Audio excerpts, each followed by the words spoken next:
नमस्कार साथियों, आप सभी का हमारे YouTube चैनल में एक बार फिर से स्वागत है। दोस्तों, आज हम इस वीडियो के माध्यम से अल्टरनेटर के सिरों की पहचान करना सीखेंगे और अल्टरनेटर का इंसुलेशन रेजिस्टेंस टेस्ट करना सीखेंगे। साथियों, आपको स्क्रीन पर एक अल्टरनेटर दिखाई दे रहा होगा। ये अपने मोटर जनरेटर सेट का अल्टरनेटर जो आपको स्क्रीन पर दिखाई दे रहा होगा। साथियों मैं बात करूँ अल्टरनेटर की, तो अल्टरनेटर अपना होता क्या है? अल्टरनेटर होता है साथियों मैकेनिकल एनर्जी को इलेक्ट्रिकल एनर्जी में कन्वर्ट करने वाली मशीन होती है, या यांत्रिक ऊर्जा को विद्युत ऊर्जा में बदलने वाली मशीन होती है। साथियों, अल्टरनेटर को अपन एसी जनरेटर भी बोल सकते हैं। अब अपने जनरेटर दो प्रकार के होते हैं साथियों, डीसी जनरेटर और एसी जनरेटर। एसी जनरेटर को अल्टरनेटर नाम दे दिया। अपने को पता है साथियों, जो जनरेटर होता है, जनरेटर कौन से सिद्धांत पर कार्य करता है?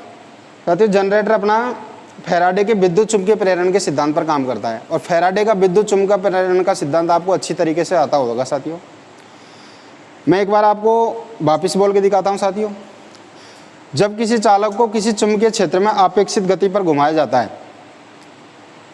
तो आर्मेचर या चालक में क्या हो जाता है? साथियों, ईएमएफ जनरेटर हो जाता है। आर्मेचर चालक में ईएमएफ जनरेटर हो जाता है। वही अपना फैराडे का नियम है। साथियों, अपना जो चुंबकीय क्षेत्र होता है, चुंबकीय क्षेत्र घूमने वाला भी हो सकता है और स्थायी भी हो सकता है, स्थिर भी हो सकता है। आर्मेचर चालक स्थिर भी हो सकते हैं और घूमने वाले भी हो सकते हैं। ये अपन ने पढ़ रखा थ्योरेटिकल में, अपने को इतना पता रखना है। साथियों, आपको ये एक अल्टरनेटर दिखा रखा है स्क्रीन पर। मैं इसको यहाँ से प्लेट को हटा देता हूँ। इस प्लेट को हटाने के बाद में साथियों आपको क्या दिख रहा है? यहाँ पर सापट निकली हुई है, उसके ऊपर स्लिपरिंग लगी हुई है, ये बियरिंग दे रखी है और यहाँ पर क्या दे रखे हैं साथियों? पोल दे रखे हैं। आपको जो ये अल्टरनेटर दिखाई दे रहा है, ये अपना क्या है साथियों? इसमें जो चालक है वो तो घूमने वाला है और फील्ड पोल है, ये चुंबकीय क्षेत्र है, वो अपना क्या है? स्थायी है। जो अपने ये बना रखे साथियों, यहाँ पर ये क्या दे रखे हैं? ये फील्ड पोल है। 4 फील्ड पोल दे रखे हैं, NS वाले, इस तरीके से फील्ड पोल दे रखे हैं। यहाँ पर साथियों स्लिपरिंग लगी हुई है। स्लिपरिंग का काम भी आप जानते होंगे, अगर आपने डीसी जनरेटर पढ़ रखा है तो डीसी जनरेटर में अपने को पता है कम्यूटेटर होता है, इसके अंदर स्लिपरिंग होती है अल्टरनेटर के अंदर। बस यही अंतर होता है दोनों जनरेटरों में।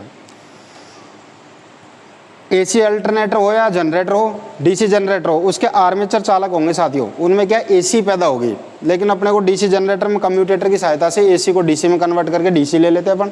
और ये होता है अपना अल्टरनेटर। इसमें क्या स्लिपरिंग लगा रखी है, इसके अंदर अगर एसी पैदा हो रही है आर्मेचर चालकों में तो वो एसी को ही वापस अपने को बाहर निकाल देगी ऐसे कैसे। अगर इसमें कम्यूटेटर होता तो ये डीसी जनरेटर हो जाता। अब साथियों मैं बात करूँ, जो अपना अल्टरनेटर होता है उसके मुख्य भाग क्या क्या होते हैं। सबसे पहले साथियों, जो अल्टरनेटर होता है उसका मुख्य भाग होता है, एक तो रोटर होता है, एक स्टेटर होता है और एक होता है एक्साइटर। एक्साइटर क्या होता है साथियों? मैं एक्साइटर की बात करूँ तो एक्साइटर होता है साथियों अपने जो फील्ड पोल होता है, जो फील्ड दे रखे हैं, कहने का मतलब चुंबकीय क्षेत्र बनाने के लिए अपने को डीसी सप्लाई देने की आवश्यकता होगी इसकी फील्ड वाइंडिंग को, वही एक्साइटर हो जाता है। अब साथियों जनरेटर अपन ने पढ़े, थ्योरेटिकल वर्गीकरण पढ़ा, अपना पृथक उत्तेजित भी हो जाता है, स्वतः उत्तेजित भी हो जाता है। तो साथियों अपने को जो फील्ड पोल होता है उसको डीसी सप्लाई देनी है। अब डीसी कैसे भी दो आप, इसके अंदर पहले स्टार्टिंग में थोड़ा बहुत जो ईएमएफ बनाएगा 2-5 वोल्ट, उसको अपन फील्ड का कनेक्ट कर दे तो वो होगा स्वतः उत्तेजित। अलग से जो फील्ड होती है उसको अलग से डीसी दे दो, वो हो जाती है अपनी पृथक उत्तेजित हो जाता है साथियों। तो इस तरीके से अपने को इनका ध्यान रखना है। जो मुख्य भाग होते हैं, एक तो होता है इसका स्टेटर, एक होता है रोटर और एक होता है उत्तेजक। साथियों अपना स्टेटर और रोटर की बात करें, अपन स्टेटर और रोटर की बात करें साथियों, इसका रोटर होता है, अल्टरनेटर का रोटर आर्मेचर भी हो सकता है और फील्ड भी हो सकता है। जो अपना अल्टरनेटर होता है उसका रोटर अपना आर्मेचर भी हो सकता है और फील्ड भी हो सकता है। साथियों मैंने पहले ही बताया आपको, चालक घूमने वाले भी हो सकते हैं, स्थायी भी हो सकते हैं, फील्ड घूमने वाला भी हो सकता है और स्थायी भी हो सकता है। और साथियों अपना उसी तरीके से स्टेटर भी क्या है? स्टेटर फील्ड भी हो सकता है और आर्मेचर भी हो सकता है। चालक स्थायी भी हो सकते हैं, घूमने वाले भी हो सकते हैं, फील्ड घूमने वाले भी हो सकते हैं, स्थायी भी हो सकते हैं। तो अपने को ये ध्यान रखना है, थ्योरेटिकल में अपन ने पढ़ रखा होगा। साथियों आपको जो स्क्रीन पर जो अल्टरनेटर दिखाई दे रहा है, इसमें 3 स्लिपरिंग लगी हुई, सॉरी साथियों 4 स्लिपरिंग लगी हुई है। 4 स्लिपरिंग लगी हुई है। तो साथियों अपने को पता है इसमें स्लिपरिंग 4 लगी हुई है, तो ये कौन सा कनेक्टेड है? स्टार कनेक्टेड है। अगर 2 स्लिपरिंग होती तो अपना ये कौन सा हो जाता अल्टरनेटर? फिर अपना ये हो जाता साथियों अपना, जिसके अंदर क्या कर रखा है? फील्ड को घूमने वाला बना रखा है, इस वजह से 2 स्लिपरिंग है। और साथियों इसमें से अपने जो बाइंडिंग के सिरे ऐसे कैसे भी निकाले जा सकते हैं। स्लिप रिंग नहीं लगा रखी है तो उनका कनेक्शन अपने को क्या करना होगा, बाहर करना होगा। स्टार करो या डेल्टा करो आप, इसमें स्टार कर रखा है तो 3 तो फेज के हो गए और 1 होगा अपना न्यूट्रल का। और ये इसके अंदर जो फील्ड दे रखे साथियों, ये फील्ड दे रखी है, इस फील्ड को अलग से निकाल रखे साथियों 2 तार। अब अपने को क्या करना साथियों, सबसे पहले इसके सिरों को चेक करना सीख लेते हैं अपन सीरीज टेस्ट लैम्प की सहायता से या मेगर से। पहले अपन मेगर करके देख लेते हैं इनका। जैसे मेरे पास ये मेगर रखा हुआ साथियों, आपको दिख रहा होगा ये मेगर है, मैं अच्छी तरीके से दिखा देता हूँ। इसमें 2 लीड लगा रखी है मैंने, ब्लैक और एक रेड कलर की। और अपने को क्या है साथियों, इसको ऑन करना है। इसको क्या करना है साथियों, इसको ऑन करना है। जैसे मैं इसको ऑन कर देता हूँ, मेगर की दोनों लीडों को क्या करनी है पहले साथियों, अपने को शॉर्ट करनी है। मेगर की दोनों लीडों को शॉर्ट कर लेनी है और मेगर को अपने को क्या, पॉइंटर को 0 पर सेट कर लेना है। मेगर को अपने को पता है मेगर होता है वो क्या साथियों, अनंत से 0 की तरफ जाता है। जो आपको मेगर दिखाई दे रहा है, मैंने इसकी दोनों लीडों को क्या कर दिया है, आपस में शॉर्ट कर लिए। अब इसका मेगर का जो रेड कलर का बटन दे रखा है, इसको मैं प्रेस करूँगा तो मेगर क्या करेगा, अपना अनंत से 0 की तरफ जाएगा। देखो साथियों अपना 0 पे नहीं जा रहा तो अपन ये क्या कर लेते हैं, इसका पॉइंटर दे रखा है, ब्लैक कलर की नोब बना रखा है, इसको क्या है, इसको 0 पे सेट कर लेते हैं अपने। इस तरीके से अपन इसको 0 पे सेट कर लेंगे। ये अपना 0 पे हो गया। उसके बाद में साथियों अपन इसके पहले सबसे पहले क्या कर लेते हैं, जो 2 वायर दे रखे हैं, ये रेड कलर के वायर दे रखे हैं, अपने को पता है इसे फील्ड के हो गए। फील्ड क्या हो रहा है साथियों, इसका स्थायी है और आर्मेचर चालक घूमने वाले हैं, तो ये फील्ड दे रखा साथियों। अपन सबसे पहले इसके क्या कर लेते हैं साथियों, ये देखते हैं अपना जो फील्ड वायर है कहीं बॉडी के साथ तो टच नहीं कर रहा है। इंसुलेशन रेजिस्टेंस चेक करके देख लेते हैं इसका, वही फील्ड वायर है जो फील्ड वाइंडिंग के कहीं से तार बॉडी के साथ टच थोड़ी कर रहे हैं। तो अपन मेगर की एक रेड लीड है जो ब्लैक कलर की लीड है, इसको मैं बॉडी के साथ टच कर देता हूँ और एक लीड को अपन जो बाइंडिंग फील्ड बाइंडिंग दे रखे है उसके सिरे के साथ टच कर देते हैं इस तरीके से। उसके बाद में अपने को क्या करना होगा साथियों, अपना जो मेगर दे रखा है इसका रेड कलर का बटन को प्रेस करेंगे। जब देखते हैं साथियों अपना ये मेगर कितनी रीडिंग शो करता है। जैसे मैं बटन को प्रेस करूँगा साथियों, देखो दोस्तों, अब अपने को ये पता होना चाहिए अपनी जो बॉडी के साथ अपना अगर कोई तार टच नहीं कर रहा है या इंसुलेशन रेजिस्टेंस कितना होना चाहिए, 2 मेगा ओम से अधिक होना चाहिए साथियों अपना, 2 मेगा ओम से। तो आपको दिख रहा है यहाँ पर 0.512, तो 2 से अधिक है। तो अपना ये क्या साथियों, जो फील्ड वाइंडिंग है इस अल्टरनेटर की बॉडी के साथ टच नहीं कर रही है और 1 ओम से कम तो होना ही नहीं चाहिए। 2 ओम से अधिक चलेगा लेकिन 1 ओम से कम नहीं होना चाहिए। तो अपना क्या साथियों, ये 2 से ऊपर ही आ रहा है। तो अपना ये क्या है, जो फील्ड वाइंडिंग है बॉडी के साथ टच नहीं कर रही है। उसके बाद में अपन क्या करते हैं साथियों, फील्ड वाइंडिंग के दूसरे सिरे पे लगा के देखते हैं। फिर अपन वही मेगर के बटन को प्रेस करके देखेंगे। देखो दोस्तों अपनी रीडिंग वही शो कर रहा है, कहने का मतलब अपनी फील्ड वाइंडिंग सही है, बॉडी के साथ टच नहीं कर रही है। उसके बाद में साथियों अपन जो फील्ड वाइंडिंग दे रखी है इसकी कंटिन्यूटी भी टेस्ट करके देख लेते हैं। अब साथियों अपन अगर सीरीज टेस्ट लैम्प से करेंगे इसकी कंटिन्यूटी, तो क्या हो जाएगा, अपना सीरीज टेस्ट लैम्प जलेगा नहीं, ओनली स्पार्किंग होगी, क्योंकि अपने को पता है जो फील्ड वाइंडिंग होती है उसका रेजिस्टेंस अधिक होता है। तो अपन इसका मेगर करके देख लेते हैं। दोनों मेगर की लीड में फील्ड वाइंडिंग के सिरे पे लगा देता हूँ। उसके बाद में अपन क्या करते हैं, मेगर के बटन को प्रेस करते हैं। अब कंटिन्यूटी दिखाएगा अपनी 0 पे आ जाएगा साथियों। ये मेगर 0 पे आ जाएगा तो अपनी ये क्या हो जाएगी, फील्ड वाइंडिंग पूरी तरीके से सही है, कहीं से टूटी हुई नहीं है। तो मैं इसको जैसे बटन को प्रेस करता हूँ, देखो दोस्तों अपना मेगर की रीडिंग क्या हो रही है, 0 शो कर रही है। अपने मेगर की रीडिंग 0 शो कर रही है, थोड़ी आवाज़ भी कर रहा है मेगर। तो इसका मतलब क्या होगा साथियों, अपने जो फील्ड वाइंडिंग दे रखी है ये क्या है, कहीं से टच नहीं कर रही है इस बॉडी के साथ, या ना कहीं से टूटी हुई है बीच में से। कहने का मतलब अपनी जो फील्ड वाइंडिंग है रेडी है, इसको अपने को डीसी सप्लाई देंगे। डीसी सप्लाई देंगे तो ये क्या अपने चुंबकीय क्षेत्र पैदा करने लग जाएगी, चुंबक बनाने लग जाएगी। उसके बाद में साथियों अपन अब देखते हैं आगे, स्टार कनेक्टेड कर रखा है, 4 स्लिप रिंग है। अपने को पता है जो स्टार और डेल्टा कनेक्शन कैसा होता है, मैंने पहले बताया एक दिन ट्रांसफार्मर का कनेक्शन करवाया उसमें, या इसमें देख लो सेम बोके वही है। अगर अपन ने 3 वाइंडिंगों के एक एक सिरे एक जगह कॉमन कर दिए और 3 सिरे बचे हुए हैं, उनको एक एक को निकाल लिया, वो अपना स्टार हो जाएगा। और डेल्टा होता तो 3 स्लिप रिंग होती साथियों यहाँ पर। तो यहाँ पर क्या कर रखा है, जैसे मैं स्टार और डेल्टा आप कनेक्शन अच्छी तरीके से जानते हो, इसमें 4 स्लिप रिंग है तो एक न्यूट्रल की हो जाएगी, कॉमन वायर वाली है, और 3 अलग अलग लाइन के या 3 फेज के हो जाएंगे। तो अपन एक बार साथियों इनको चेक करके देखते हैं। जो ये अल्टरनेटर दे रखा है इसमें ये नंबर 1 इधर की माने अपन, ये स्लिप रिंग तो हो जाएगी आपकी न्यूट्रल की।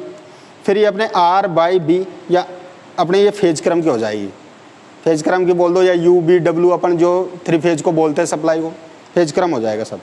अपन इसको भी चेक करके देखते हैं। जैसे मैं एक अपना एक मेगर का एक टर्मिनल तो न्यूट्रल पे लगा देता हूँ, अपन को पता है क्योंकि तीनों बाइंडिंगों के सिरे एक जगह कॉमन कर रखे हैं, और एक एक पे लगा के देखते हैं, फिर अपना मेगर की रीडिंग नोट करते हैं। अगर मेगर 0 पे आ रहा है तो अपना जो टर्मिनल है या अपन ने जो कनेक्शन कर रखा है अल्टरनेटर के अंदर कनेक्शन कर रखे वो सही है। अगर 0 पे नहीं आ रहा तो कोई ना कोई दिक्कत है अपने इसमें। तो साथियों मैं इसको जैसे रेड कलर को मैंने न्यूट्रल पे लगा दिया और एक एक स्लिप रिंग पे एक एक को लगा के देखता हूँ। देखो दोस्तों अपना मेगर 0 की रीडिंग शो कर रहा है 1 नंबर स्लिप रिंग पे, दूसरी पे लगा रहे तो भी अपना 0 शो कर रहा है, और 3 नंबर पे लगा के देखते हैं तो भी अपना मेगर 0 शो कर रहा है। तो साथियों अपना कहने का मतलब जो ये बाइंडिंग है इसके जो चालकों की बाइंडिंग कर रखी है वो कहीं से टूटी हुई नहीं है। अपन बॉडी के साथ भी चेक करके देख लेते हैं साथियों एक एक को। जैसे मैं इसको एक को यहाँ पे लगा देता हूँ और एक को इस बॉडी के साथ टच कर देते हैं अपन मेगर की एक लीड को, फिर चेक करके देखते हैं।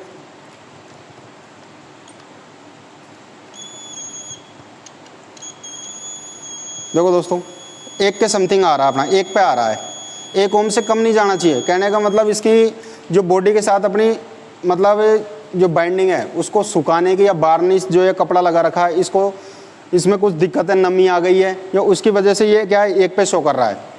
जो मेगर है 1 मेगा ओम दिखा रहा है, लेकिन 1 मेगा ओम से कम हो जाएगा तो अपना अल्टरनेटर क्या जल जाएगा साथियों, अपने को यूज में नहीं लेना है। इस तरीके से एक एक फेज को चेक करके देख सकते हैं साथियों अपन। जैसे मैंने 1 को चेक किया, फिर नंबर 2 को चेक करके देखते हैं।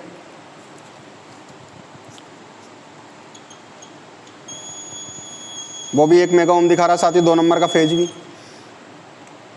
इस पे लगा के देखते हैं अपन,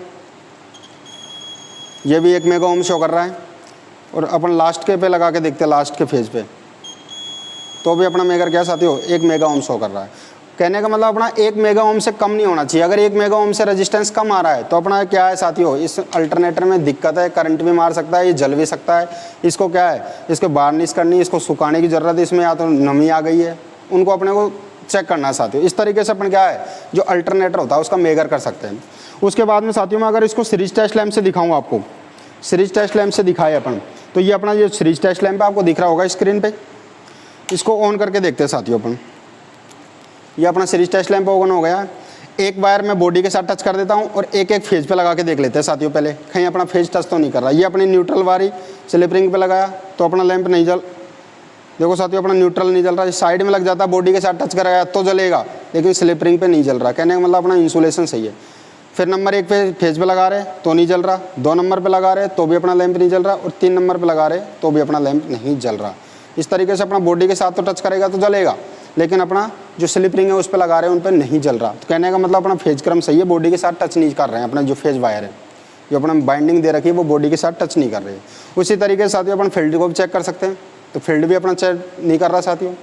अब अपने को पता है स्टार है, मैं बोल रहा हूँ साथियों ध्यान रखना, स्टार कनेक्शन कर रखा, तीनों बाइंडिंगों को एक एक सिरे कॉमन कर रखे हैं, तो उसको अपन ने न्यूट्रल मान लिया।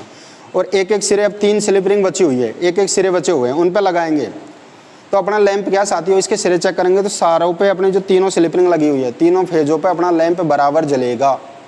अगर अपना लैंप कहीं पे तेज जल रहा है तो वो वाइंडिंग अपनी क्या मानी जाएगी साथियों शॉर्ट मानी जाएगी, और कहीं पर अपना लैंप नहीं जल रहा तो वो बाइंडिंग अपनी ओपन मानी जाएगी। तो साथियों मैं एक तो अपने न्यूट्रल वाले स्लिप रिंग पे लगा देता हूँ और एक एक फेज पे लगाता हूँ। देखो साथियों यहाँ पर अपना लैंप जल रहा है, यहाँ पर भी अपना लैंप जल रहा है, और यहाँ पर भी अपना लैंप क्या हो गया साथियों जल रहा है। तो साथियों अपनी ये क्या हो गया, जो अपना ये अल्टरनेटर दे रखा है इसमें स्लिप रिंग दे रखी है, इस पे अपन ने इनको एक सीरीज टेस्ट लैंप को लगा के देखा तो सभी स्लिप रिंग पे, न्यूट्रल वाले पे और 3 जो स्लिप रिंग लगी हुई है उन पे अपना लैंप बराबर जल रहा है। कहने का मतलब अपनी बाइंडिंग कहीं से टूटी नहीं है, टूटी होती तो अपना लैंप नहीं जलता, शॉर्ट होती तो जो बाइंडिंग शॉर्ट हो जाती उसी पे अपना लैंप तेज जलने लग जाता साथियों। जो बाइंडिंग शॉर्ट होती उसी पे लैंप अपना तेज जलता। तो इस तरीके से साथियों अपन जो अल्टरनेटर होते हैं उसका मेगर भी कर सकते हैं, और जो स्लिप रिंग दे रखी है उनके सिरों को भी चेक कर सकते हैं अपन कि भाई अपना जो बाइंडिंग है वो सही है या टूटी तो नहीं है कहीं से। अब साथियों मैं आपको लास्ट में बताऊं जो स्लिप रिंग होती है, ये आप सब जानते होंगे स्लिप रिंग क्या होती है साथियों। स्लिप रिंग होती है एक तो एसी जनरेटर होता है, अल्टरनेटर होता है, उसमें स्लिप रिंग होती है। डीसी जनरेटर होता है, उसमें क्या हो जाती है साथियों कम्यूटेटर लगा होता है। कम्यूटेटर एसी को डीसी में बदल देता है, स्लिप रिंग एसी को एसी में बदलेगी और डीसी को डीसी में बदलेगी। अगर इसके आर्मेचर में एसी पैदा हो रही है तो अपने को बाहरी परिपथ में क्या देगा साथियों स्लिप रिंग की सहायता से एसी मिलेगी। अगर अंदर डीसी होती आर्मेचर चालकों में तो अपने को ये डीसी देता। तो स्लिप रिंग का काम होता है एसी को एसी में बदलना और डीसी को डीसी में बदलना। जैसे सप्लाई दोगे आउटपुट में वैसी की वैसी निकाल देगी साथियों अपने में। अब जनरेटर दो बांट दिया अपने, डीसी जनरेटर और एसी जनरेटर, अंतर बस यही है, उसमें कम्यूटेटर आता है डीसी जनरेटर में, एसी जनरेटर में स्लिप रिंग लगी आती है। तो साथियों अपने इस तरीके से जो अल्टरनेटर होते हैं उसके सिरे चेक कर सकते हैं, फील्ड वाइंडिंग चेक कर सकते हैं। और साथियों अपने को मेन चीज़ है वो ये ध्यान रखनी है, जो एसी जनरेटर होता है उसमें अपना फील्ड घूमने वाला भी हो सकता है और स्थायी भी हो सकता है। आर्मेचर चालक घूमने वाले भी हो सकते हैं और स्थायी भी हो सकते हैं। अगर आर्मेचर चालक अपने स्थायी दे रखे साथियों तो अपने 2 स्लिप रिंग वाला अल्टरनेटर होगा, 2 स्लिप रिंग वाला अल्टरनेटर होगा अगर आर्मेचर चालक स्थायी है। अगर अपना आर्मेचर चालक घूमने वाले हैं तो अपने स्लिप रिंग क्या साथियों कनेक्शन के ऊपर निर्भर करेगी, अपन ने स्टार कनेक्शन कर रखा है या डेल्टा कनेक्शन कर रखा है। और साथियों जो अपना एसी जनरेटर होता है उसमें दो प्रकार के क्या साथियों अपने आर्मेचर होते हैं, एक सैलिएंट पोल प्रकार का होता है और एक बेलनाकार होता है साथियों। बेलनाकार क्या होता है साथियों, जहाँ पर अपने को हाई स्पीड चाहिए, उच्च गति चाहिए, तो वहाँ पर क्या हो जाएगा अपना आर्मेचर चालक तो क्या हो जाएंगे स्थायी हो जाएंगे और उसमें क्या 2 स्लिप रिंग लगा देंगे अपन और वो अधिक स्पीड पर घूमेगा अपन, जैसे मैक्सिमम 3000 आरपीएम पर घुमा देंगे। और सैलिएंट पोल का क्या साथियों अपना कम स्पीड पर घूमेगा, कम स्पीड के लिए सैलिएंट पोल और अधिक स्पीड के लिए बेलनाकार पोल। तो साथियों अगर आपको हमारा ये वीडियो अच्छा लगे तो आज ही हमारे चैनल को सब्सक्राइब करें, वीडियो को ज़्यादा से ज़्यादा शेयर करें, लाइक करें। और दोस्तों अपन जो नेक्स्ट क्लास होगी उसमें अपन अल्टरनेटर का कनेक्शन करना सीखेंगे, अल्टरनेटर पर लोड डाल के देखेंगे, अपन फेज क्रम चेक करेंगे कि अपना अल्टरनेटर आउटपुट देता है या नहीं देता। थैंक यू दोस्तों, धन्यवाद।